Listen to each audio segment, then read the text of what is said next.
अस्सलामु अलैकुम वरहमतुल्लाहि वबरकातुह। अल्हम्दुलिल्लाहि वकफ़ा वसलामुन अला इबादिहिल्लज़ीना इस्तफ़ा अम्मा बाद। अऊज़ु बिल्लाहि मिनश शैतानिर रजीम। बिस्मिल्लाहिर रहमानिर रहीम।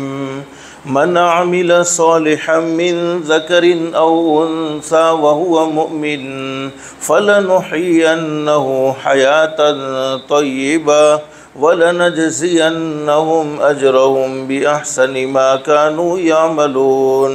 सदक़ल्लाहुल अज़ीम। रब्बि इश्रह ली सदरी वयस्सिर ली अमरी वहलुल उक़दतम मिन लिसानी यफ़क़हू क़ौली। सुब्हानक ला इल्म लना इल्ला मा अल्लमतना इन्नक अंतल अलीमुल हकीम। दुरूद शरीफ पढ़ लें। अल्लाहुम्मा सल्लि अला मुहम्मद व अला आलि मुहम्मद कमा सल्लैता अला इब्राहीम व अला आलि इब्राहीम इन्नक हमीदुम मजीद। अल्लाहुम्मा बारिक अला मुहम्मद व अला आलि मुहम्मद कमा बारकता अला इब्राहीम व अला आलि इब्राहीम इन्नक हमीदुम मजीद। अल्लाह का हम सब पर बहुत बड़ा एहसान और बहुत बड़ा करम है कि अल्लाह पाक ने हम सब को जुमा के मुबारक दिन में थोड़ी देर के लिए अपने घर में यानी मस्जिद में जमा फ़रमाया। दुआ करो अल्लाह सब के जमा होने को कबूल फ़रमाए। हदीस शरीफ में हज़रत नबी करीम सल्लल्लाहु अलैहि वसल्लम ने अपनी सच्ची ज़ुबान मुबारक से ये बात बयान फ़रमाई है, जुमा के मुबारक दिन में एक घड़ी ऐसी होती है, एक वक्त ऐसा होता है, उस घड़ी में उस वक्त में कोई अल्लाह का बंदा अपने परवरदिगार आलम से जो भी सवाल करे, शर्त ये है कि सवाल जायज़ होना चाहिए, सवाल नाजायज़ नहीं होना चाहिए। अल्लाह पाक उसके सवाल को ज़रूर कबूल फ़रमाते हैं, ज़रूर मंजूर फ़रमाते हैं। यानी जुमा के मुबारक दिन में अल्लाह से मांगी जाने वाली दुआएं रद्द नहीं होती, बल्कि अल्लाह पाक उसे अपनी बारगाह में ज़रूर मंजूर व मकबूल फ़रमाते हैं। अल्लाह से दिल से दुआ कर लो, अल्लाह तूने अपने फ़ज़ल व करम से अपनी रहमत से हमें मस्जिद में जमा फ़रमाया। अल्लाह के लिए कोई मुश्किल नहीं, अल्लाह हम सबको जन्नतुल फिरदौस में भी जमा फ़रमाए। हदीस शरीफ में हज़रत नबी करीम सल्लल्लाहु अलैहि वसल्लम ने फ़रमाया, मस्जिद में आने वाला अल्लाह का मेहमान होता है और अल्लाह रब्बुल आलमीन ख़ुद उसके मेज़बान होते हैं। हम अपने घर में किसको बुलाते हैं? जिससे मोहब्बत होती है, जिससे खुसूसी ताल्लुक़ होता है। अल्लाह पाक भी अपने बंदों में से उन्हीं बंदों को अपने घर पर बुलाते हैं जिन बंदों से अल्लाह पाक को खुसूसी मोहब्बत है, अल्लाह पाक को खुसूसी ताल्लुक़ है। अल्लाह से दिल से दुआ करते रहना चाहिए, अल्लाह तूने दुनिया में हमें अपना मेहमान बनाया, अल्लाह के लिए कोई मुश्किल नहीं, अल्लाह हम सबको जन्नतुल फिरदौस में भी अपना मेहमान बनाए।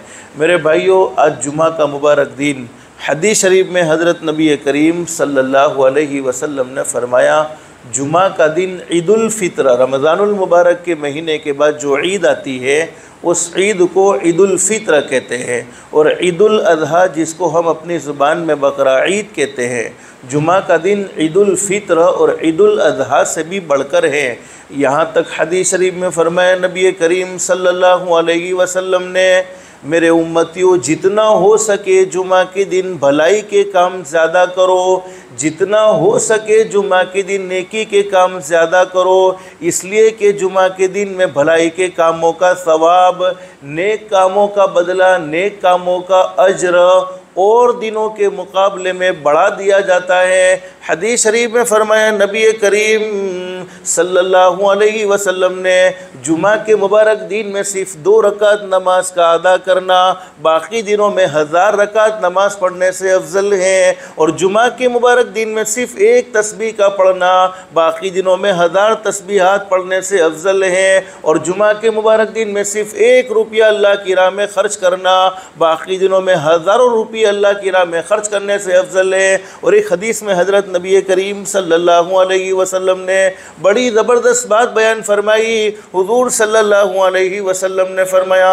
मेरे वो उम्मती जिन्होंने जुमा के मुबारक दिन में भलाई के काम किए, नेकी के काम किए, भलाई के कामों में बढ़ चढ़कर हिस्सा लिया।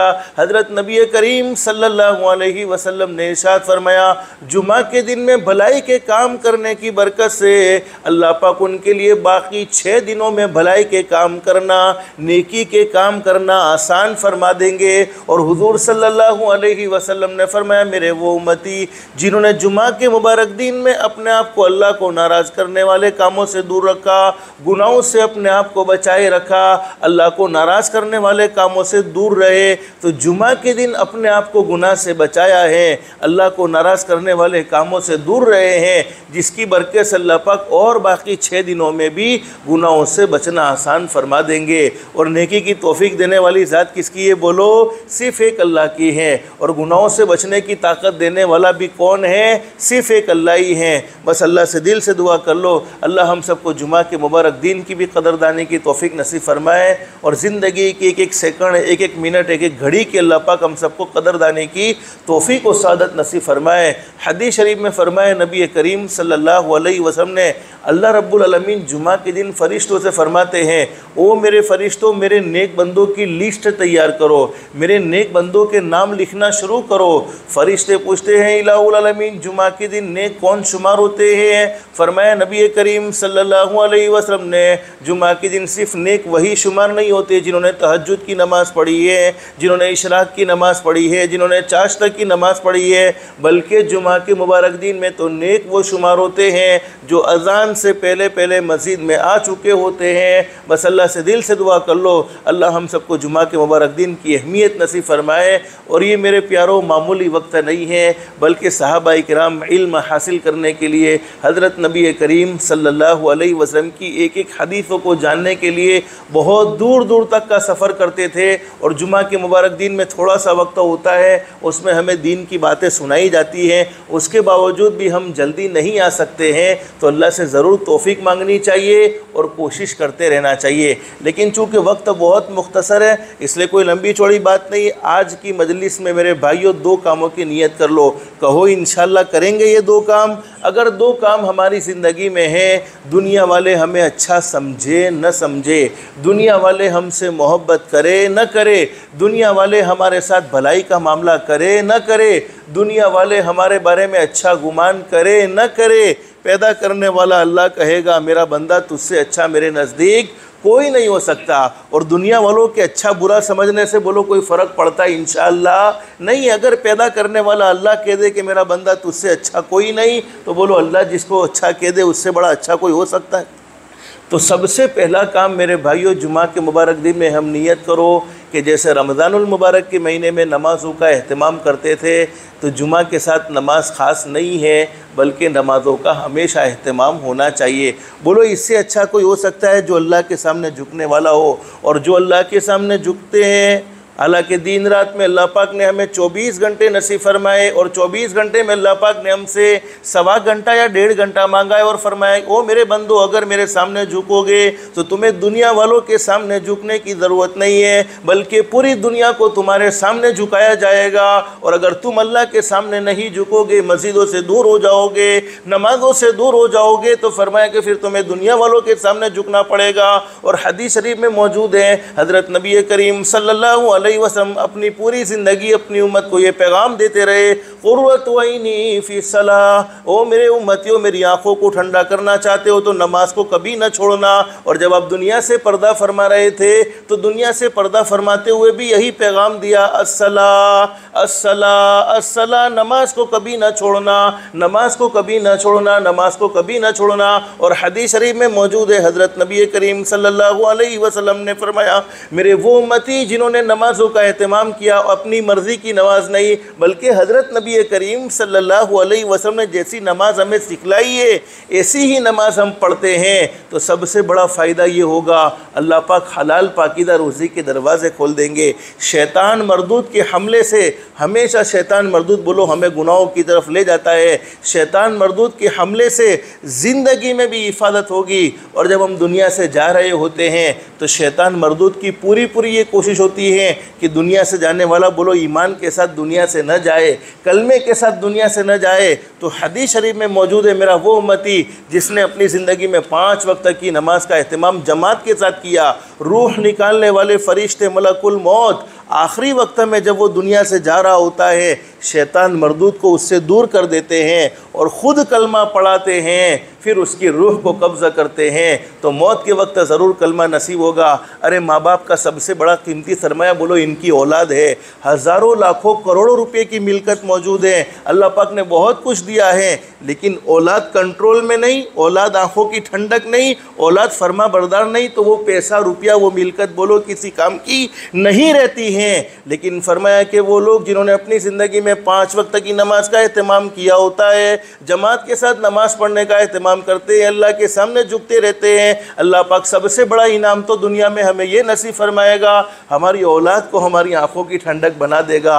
अगर हम अल्लाह के होंगे तो बोलो सारी मखलूक हमारी होगी। तो पहला काम 5 वक्त की नमाज का एहतमाम, जिसको कभी नहीं छोड़ना चाहिए। और दूसरा काम, अपनी ज़ात से किसी को दुख मत पहुँचाओ, किसी को तकलीफ़ मत पहुँचाओ। कमा तदीन तू दान, जैसा करोगे वैसा भरोगे, जैसी करनी वैसी भरनी, ना मानो तो करके देखो, जन्नत भी है दोज़ख भी है, ना मानो तो मर के देखो, भले अमल का भला नतीजा, बुरे अमल का बुरा नतीजा, जिन लोगों ने बुरा किया है चलकर उनका घर देखो। किसी को सताने वाले, किसी को तकलीफ़ पहुंचाने वाले, किसी के दिल के टुकड़े टुकड़े करने वाले, किसी का हक मारने वाले, किसी का रुपया पैसा खा जाने वाले, उनकी ज़िंदगी में बोलो कभी सुकून और इत्मीनान होता नहीं है। जिसे सताया है उसे तो कभी न कभी सुकून मिल जाता है, लेकिन सताने वालों को बोलो कभी सुकून मिलता नहीं है। आखिरी हदीस फरमाया नबी करीम सल्लल्लाहु अलैहि वसल्लम ने,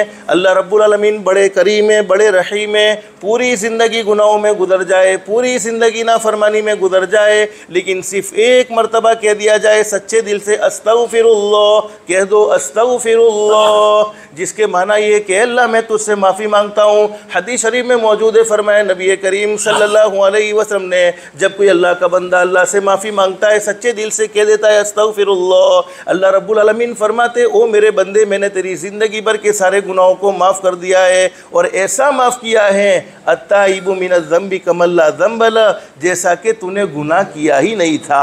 दुनिया वालों से कभी कभी हम माफ़ी मांगते हैं तो ताना भी दे देते हैं। क्या ताना देते हैं? तुम हज में जा रहे हो इसलिए तुम्हें माफ़ कर रहे हैं, रमज़ान के महीने में तुम माफ़ी मांग रहे हो इसलिए तुम्हें माफ़ कर देते हैं। हालांकि तुम्हें माफ़ करने जैसा था तो नहीं, लेकिन पैदा करने वाला अल्लाह कहता है ओ मेरे बंदे, मैंने तुझे ऐसा माफ़ कर दिया जैसा कि तूने गुनाह किया ही नहीं था।